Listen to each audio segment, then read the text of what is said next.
1968. The Vietnam War dragged on. Anti-war and Civil War protesters shook the nation. 3 great leaders assassinated in recent years. And at the Democratic National Convention in Chicago, anger over the Vietnam War and undemocratic election processes erupted into violence.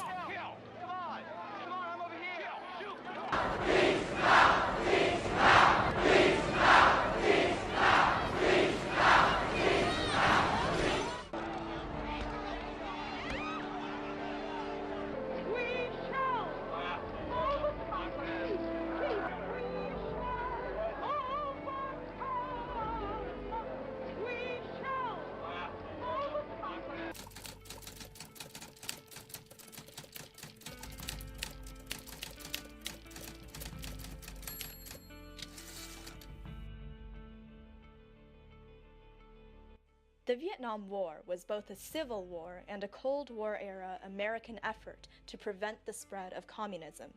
As communist North Vietnam and non-communist South Vietnam battled to gain control of the divided nation, the United States entered the war in 1964, fighting on behalf of the South. Neither side gained much ground. Anti-war sentiments were increasing in the United States, especially in the wake of the Tet Offensive, an attack from North Vietnamese forces that showed the American public victory was not imminent, despite what the government claimed.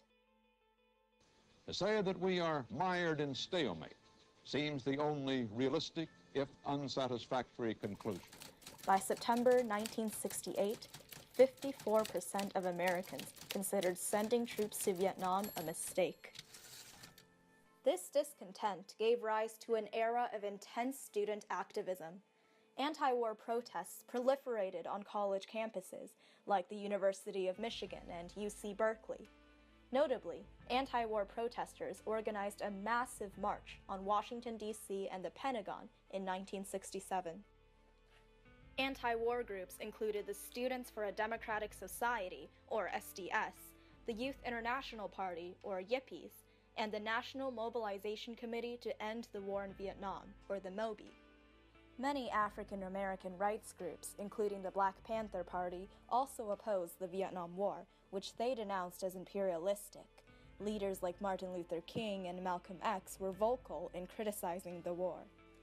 Women also played a major role in anti-war protests. For example, the Jeanette Rankin Brigade, a group of 5,000 female anti-war activists, gathered in Washington, D.C. on January 15, 1968, to demand immediate withdrawal from Vietnam. Their activism challenged the traditional idea that women only protested as concerned mothers. This was the volatile backdrop of the 1968 presidential election. The Democratic Party was split between members of the New Left, represented by the anti-war movement, and establishment Democrats like President Lyndon B. Johnson and Vice President Hubert Humphrey. The candidates who would challenge President Johnson for the presidency included Senator Eugene McCarthy from Minnesota, who based his campaign on criticizing Johnson's Vietnam policy, and later Robert F. Kennedy, brother to former President John F. Kennedy and New York Senator. But on March 31st, just 2 weeks after Kennedy entered the race, President Johnson made a surprising announcement. I shall not seek, and I will not accept the nomination of my party for another term as your president. His vice president, Hubert Humphrey, took his place and entered the race. Then, another shocking development. Robert Kennedy was shot and killed just after winning the California primary. 2 weeks before the Democratic National Convention, George McGovern, a senator from South Dakota, entered the race to take Kennedy's place. The contest for the Democratic nomination was now between McCarthy, Humphrey, and McGovern, the anti-war candidate, the continuation of Johnson's Vietnam War policies, and Kennedy's successor.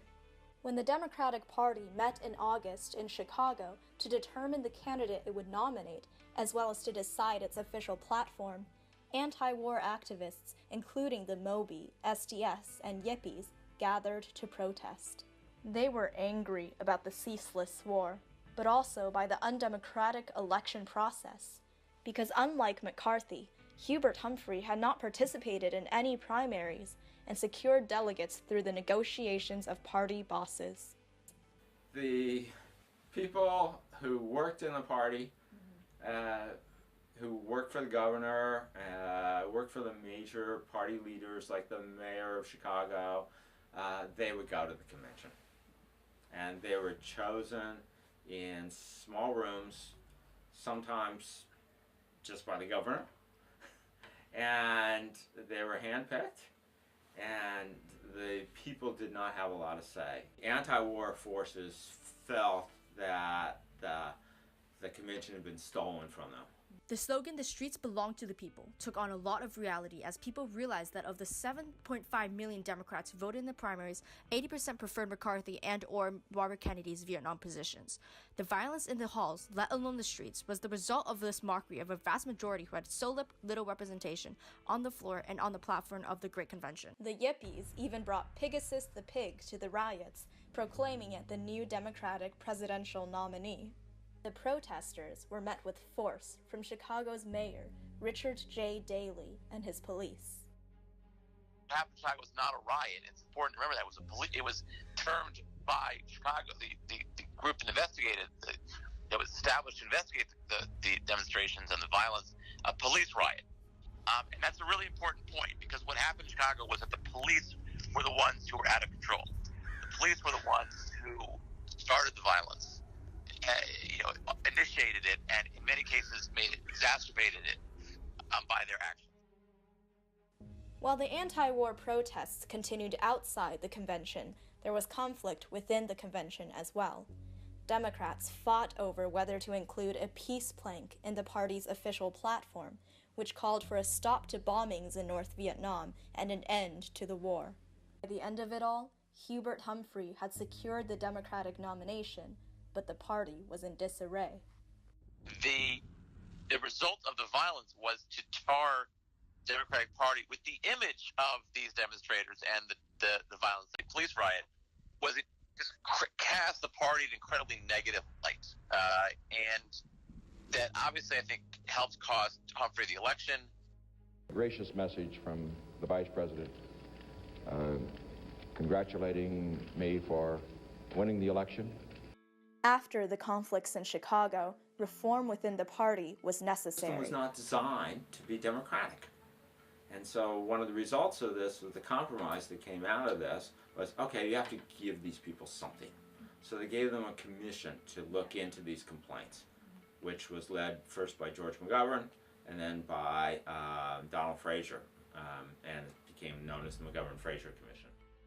The McGovern-Fraser Commission was approved during the second day of the convention. It created new rules and guidelines for selecting convention delegates.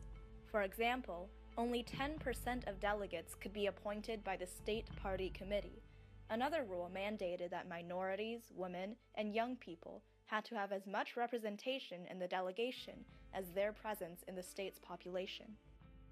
As a result of the McGovern-Fraser Commission, everything had to be done above board. Everybody had to have an equal chance, and what they expected was more caucuses, and what they got was more primaries, because the states looked at these new rules and they said, you're going to give us all these regulations and stuff. Easiest thing to do is put on a state primary. And you know, Cumulative effects of the McGovern-Fraser reforms was to transform the modern nominating system into a system where mass persuasion replaced elite persuasion.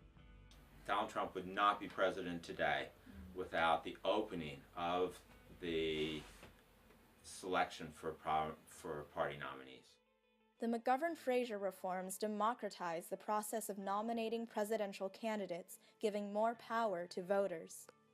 Its affirmative action guidelines made selecting a party's candidate more inclusive. This compromise, born out of conflict, gave us the election system we see today, allowing more of the students, minorities, and women who protested to have a voice.